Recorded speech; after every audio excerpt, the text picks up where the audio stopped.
Thank you, Mr. Chairman. It's good to be here with you and our colleagues as we work to advance the America First policies that are embedded in this one big, beautiful bill. The bill we're marking up here today is a culmination of years of work to extend the Tax Cuts and Jobs Act, secure our borders, and rein in wasteful Washington spending. It's a bill that meets the mandate provided to this Congress by the American people last November. It's a bill for the American people, and my friends on the left have only empty talking points to try and paint this legislation as something that it's not.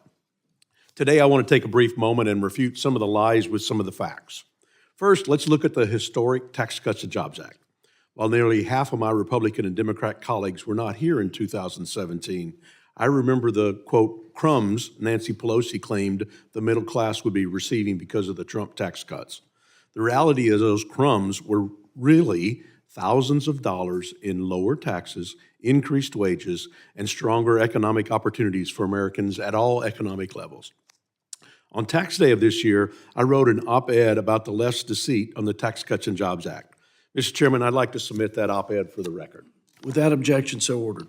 In it, I said the New York Times noted in 2019 that most Americans received a tax cut from the 2017 tax reform, but simply didn't believe it.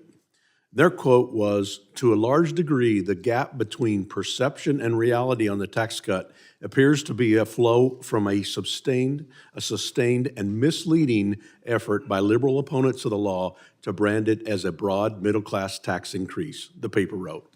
And in 2021, then House Democrat Caucus Chair Hakeem Jeffries told MSNBC 83% of the benefits went to the wealthiest 1%, and they saddled us with approximately $2 trillion in debt to subsidize the lifestyle of the rich and shameless.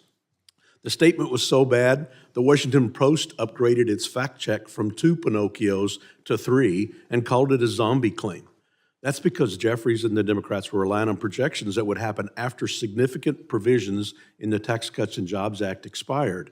The same provisions Republicans are trying to save today and Democrats are trying to stop.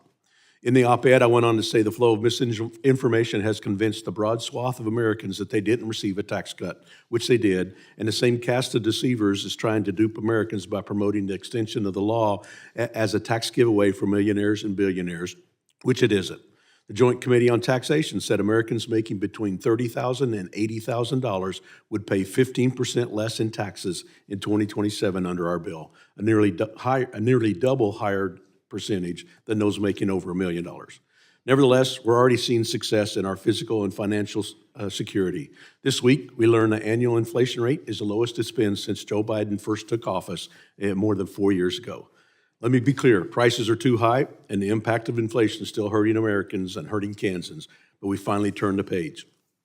Mr. Chairman, this bill, particularly the pro-family, pro-worker, pro-growth provisions, is critical to preventing a massive tax increase for everyday Americans to give our economy a boost, secure our border, and bend the curve on decades of Washington waste, fraud, and abuse spending. I urge my colleagues to support this one big, beautiful bill, and I yield back.